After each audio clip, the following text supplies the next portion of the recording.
Tenga listo el tinto, que ya vienen los huevos revueltos con la receta de la explosión en el Partido Verde, donde permanece un poder de bajo perfil, el de Carlos Ramón González, el actual director nacional de inteligencia. Desde la redacción de La Silla Vacía, soy Tatiana Duque. Es miércoles 8 de mayo. Hasta ahora, el escándalo de corrupción en la Unidad Nacional de Gestión del Riesgo está generando más desastres dentro del Partido Verde que en la Casa de Nariño.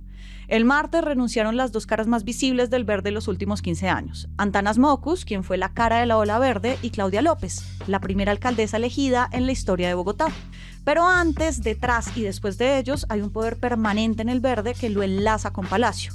Es Carlos Ramón González, quien fundó el partido, es amigo de décadas del presidente y ha sido clave en todas las decisiones de la colectividad desde hace 3 décadas. Carlos Ramón está nombrado en el escándalo solo en una filtración hasta ahora.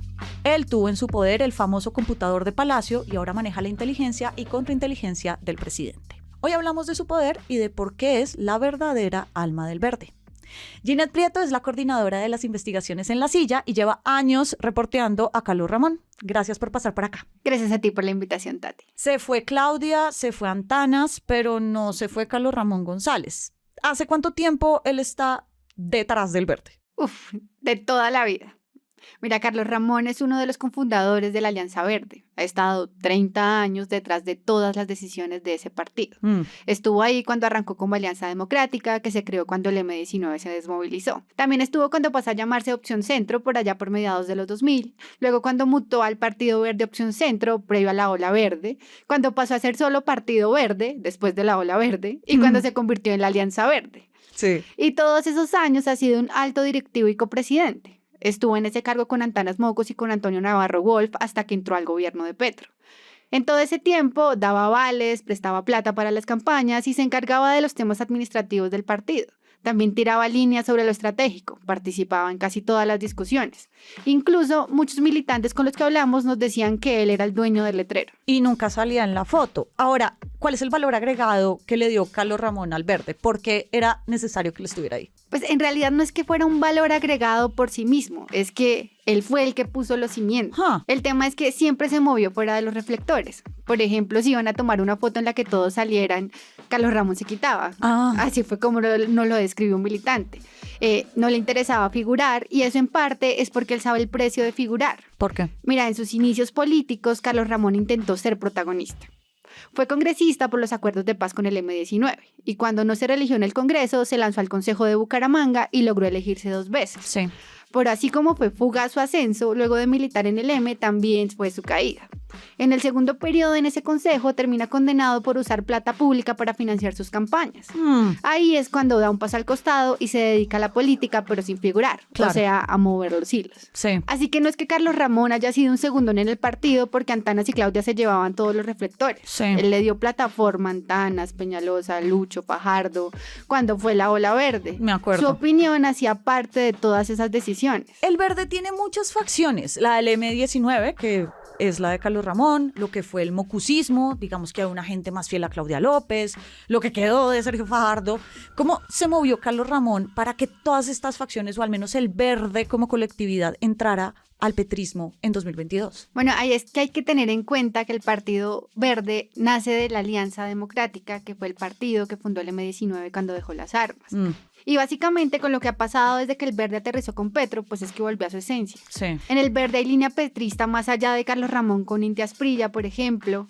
Y Carlos Ramón impulsó que el partido no tuviera candidato propio en 2022, aprovechando que había tantas facciones. Y esa idea terminó calando para la estrategia electoral de Petro para que el centro no creciera unido. Sí. Teniendo al Verde atomizado, pues esa votación se dividió y una parte del Verde pudo hacerle campaña abierta al petrismo.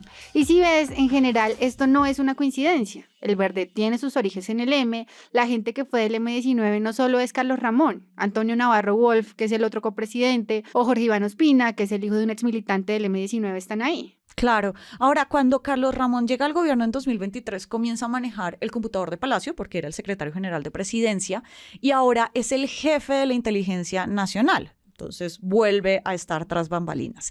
¿Deja de todo al Partido Verde? Él renunció fue a ser directivo. Es la primera vez en 30 años que se desliga formalmente de la minucia del Verde, pero tiene un cargo en representación del Verde, eso es clave. Y lo tiene porque también promovió que el partido entrara a la coalición del gobierno y no se declarara independiente. Eso les abrió camino para puestos y chequera. Gracias a eso, el Verde tiene o ha tenido en este gobierno la dirección del SENA, la del ICETEX, la Supersalud, el Viceministerio del Interior, el Fondo Colombia en Paz y la Consejería para las Regiones. De esta última fue de la que salió Sandra Ortiz por ser supuestamente la mensajera de una coima por 3.000 millones a Iván Name, senador de los Verdes. Claro. Incluso Carlos Ramón puso a su esposa en el SENA le hizo campaña en Santander al cuñado de él para la asamblea en 2023 y quedó. Eso muestra que Carlos Ramón hace política tradicional cuando tiene poder. Ahora, ¿qué dicen de él los implicados en el escándalo de corrupción en gestión del riesgo? Porque él solamente sale nombrado en una filtración una sola vez. Sí, de acuerdo. Y la filtración es de semana. Entonces, lo que sabemos en este punto es que Olmedo López ayer entregó una matriz de colaboración para buscar un principio de oportunidad. Y según Semana, el nombre de Carlos Ramón está en esa matriz como quien dio la orden para pagarle a congresistas con plata de la unidad. Ahora, Carlos Ramón no ha hablado de eso y el abogado de Olmedo tampoco ha dado detalles. Más allá de esa filtración, no hay nada que verifique que él esté involucrado. Parte de lo clave está en lo que Olmedo y Sneider Pinilla, que era el subdirector de esa unidad, le entreguen a la fiscalía, porque pues tendrán que entregar pruebas. Seguramente. Y bueno, pues en todo el terremoto verde, Carlos Ramón es el único que no le han pedido que se vaya. Sí, porque ayer una facción del Partido Verde pidió la salida del presidente del Senado, Iván Name. Ginette, muchas gracias por pasar por acá. A ti, Tati, por la invitación. Y arranca el día con estas movidas. La plenaria de la Cámara aplazó el último debate del proyecto que busca prohibir las corridas de toros en Colombia. Es la instancia más alta a la que ha llegado una iniciativa en este sentido. No será esta, sino la otra semana que se radique la nueva reforma a la salud, confirmó el director de planeación, Alexander López. Y al 18% llegó el nivel del embalse Chingaza, que abastece a la Sabana de Bogotá. Esta semana se cumple el primer mes de racionamiento de agua. Todas las movidas de poder están al aire en lasillavacía.com, en las redes y en el en vivo. Y por acá cada mañana estará servido su desayuno político favorito. Con la producción de Fernando Cruz y de Juanita Escobar, yo soy Tatiana Duque. Nos escuchamos mañana.